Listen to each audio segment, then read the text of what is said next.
Chapter 10, Captain Stella by Skye.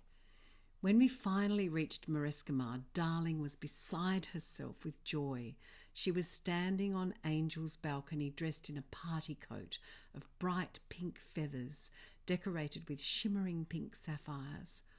"Oh, my dears," she said, "I've been wearing my coat of very great luck ever since you left. I'm so relieved to see you." "Thank you," I said, "and here's Jemima and our baby self too. Her name is Moat." "I gave her that name," said Jemima, looking proud. "So very pleased to meet you," said Darling. "Come in." "Thank you," said Jemima, taking everything in her stride. "This way," said Jax to Jemima. "I'll show you where the bedroom is, and then you can have a bubble bath, and I'll find you some fresh clothes. Also, did you know that tomorrow is your birthday? We have a different calendar to the one where you live." "Our birthday is tomorrow?" asked Jemima, looking excited. "It is," said Jax, "and on the Islands of Time we hold parties on the eve of everyone's birthday. Would you like to see the decorations on the beach before your bath?" "Please," said Jemima.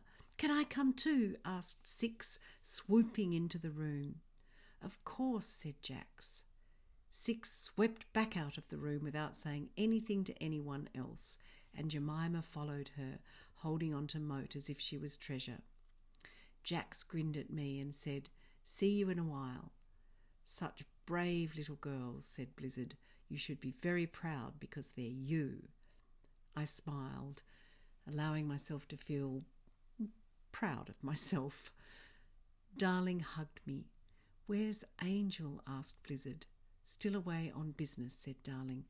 "She asked me to say that she'll meet Skye on Meteora in the morning." "Is that where we'll be put back together?" I asked.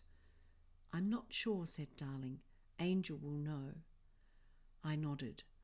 "Does that mean she'll miss our party?" I asked. "I'm afraid so," said Darling. "Miguel sends his apologies as well." A tall winged woman appeared on the balcony. She looked as though she could conquer anything. Darling bowed low and Blizzard beamed. "Captain Stella," he said, "the time pirate of Marescimar. You're a sight for sore eyes, swashbucklingly beautiful as usual." "Oh, don't start," said Stella, striding across the room. She was dressed in purple trousers and a long green cape. On her head was a battered tricorn hat, and her hair was wild from travelling. On the ground behind her trailed her massive wings, and on her shoulder sat a dark red parrot with brilliant blue wings. "Where's Angel?" squawked the parrot. Darling held her head high. "Captain Stella," she said, her tiny pink face bright with excitement. "Wonderful to see you. Angel received your message early this morning, but she's been called away." Stella's parrot screeched, "Where is she now?" "Hush," said Stella. "You'll have to excuse Jeremiah. He's tired." Darling nodded, but looked unimpressed. Flamingos don't like rudeness. "The prisoners are locked up," said Stella, "so they won't be going anywhere. By the way, how dare the thieves give their school the motto of a heart for every child?" "Maybe a fart for every child would be better," said Stella, beaming. All that stinky air could be directed at the thieves. Minnow and I giggled, loving Stella. "Far better," said Blizzard, grinning. "You'll be pleased to know that our book is almost ready for printing. Jax has nearly finished proofing it." "Brilliant," said Stella. "What's it called?" asked Minnow. "The Super Injunction," said Stella. "Super Junk?" I asked. "Ha ha," said Blizzard, "that's a better name." "What's it about?" asked Minnow. "When you're told not to say anything about someone who's hurt you," said Stella, looking fierce. "The thieves did that to me," I said. "They threatened to kill me if I told anyone about Filthy ripping out my wings." "So wrong," said Blizzard. "That's why we wrote our book." Stella looked very stern. We want children to know never to listen to the threats of cowards like Overlord Thieve and his wife. And we made the J in super injunction look a bit like a fish hook, said Blizzard. That's to remind everyone about fish hook anger. What's that? Asked Minnow. It's all the anger that gets lodged inside, I said. And oh, how it gets stuck, said Stella. It can ruin a person's life. I felt my heart surge with happiness. Blizzard and Stella seemed like long-lost brothers and sisters, people who would make anyone feel safe. Stella lifted her head high and drew her sword. Enough about the thieves, she said in a loud voice. Their names shouldn't even be in our mouths. Now, I hear there's a party tonight. There is, said Minnow. Darling stood on tiptoes and whispered to Stella, First, would you like something to eat? Yes, screeched Jeremiah. We're starving, starving. Darling smiled, her most helpful of smiles, and quietly left the room.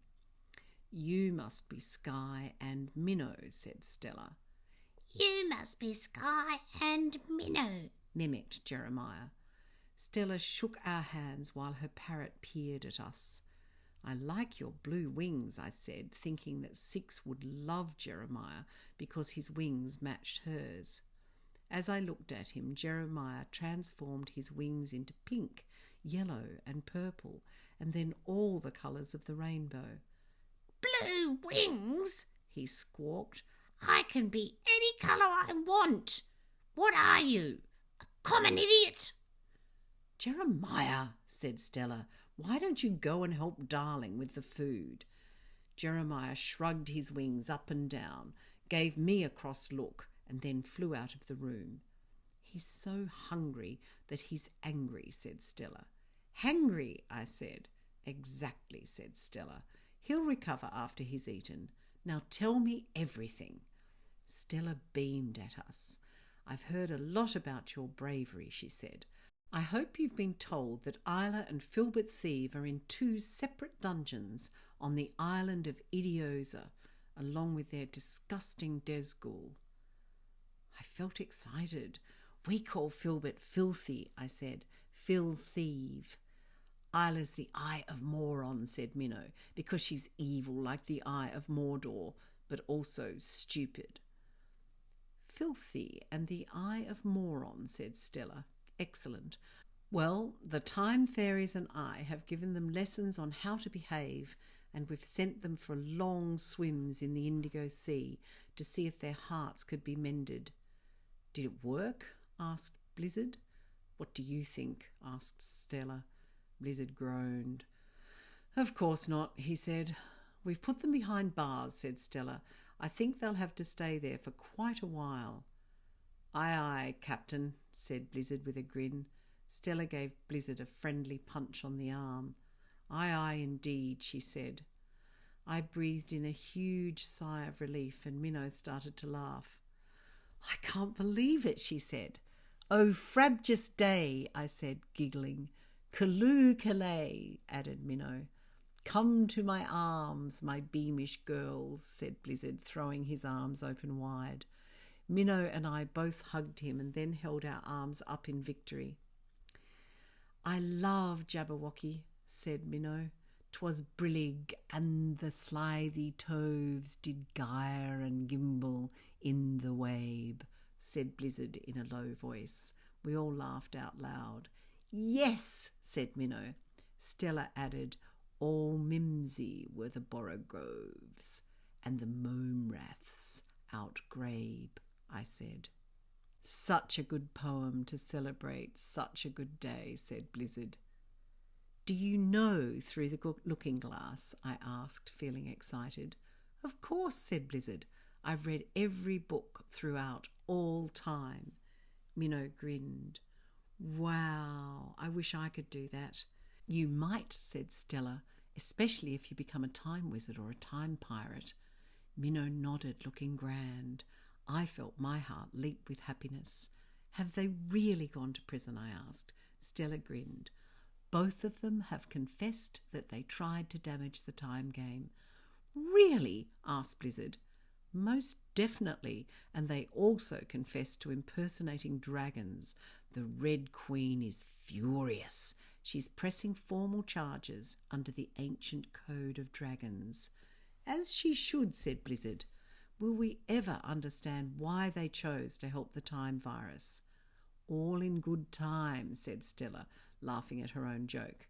If not now, perhaps after they've been locked up for a while. Stella looked confident and wild. In a way, she reminded me of a human version of the Red Queen. Is it a crime to impersonate a dragon? I asked. Blizzard gave me a very kind smile. Not when brave people do it, he said, as part of a rescue mission. I thought it would make Puff feel more comfortable if I spoke to him as a fellow dragon, I said. And Gabriel had told me I could morph into any creature with wings. Of course, said Blizzard. Was I wrong? Not at all, said Blizzard. Look what happened. We've built an alliance with the Red Queen, and Puff may even be able to study at Marescimar. I smiled. Isla Thieve didn't only take on the form of a dragon, said Stella. She sat on the Red Queen's throne, imprisoned half her guards, and took parts of you as her prisoner. Believe me, the Red Queen will not be easy on her. Blizzard added, as well as that, the fake overlord was cruel to some of the baby dragons. Puff's mother is beyond furious. My eyes filled with tears. Oh, I hate to cry, but I simply can't believe it's over. You'd better believe it, said Blizzard. Captain Stella doesn't trade in lies. Enough of the captain, said Stella. To these champions, I'm Stella, although you can call me Captain Stella. Blizzard and Stella hugged. Can I call you ma'am, though? Asked Blizzard. Definitely not, said Stella. I'm Sir or Captain. I thought only men could be sirs, said Minnow. Stella laughed. As far as I'm concerned, most sirs and ma'ams are far too full of themselves, so just call me Stella. And then she turned around to look at Blizzard. You too, she added.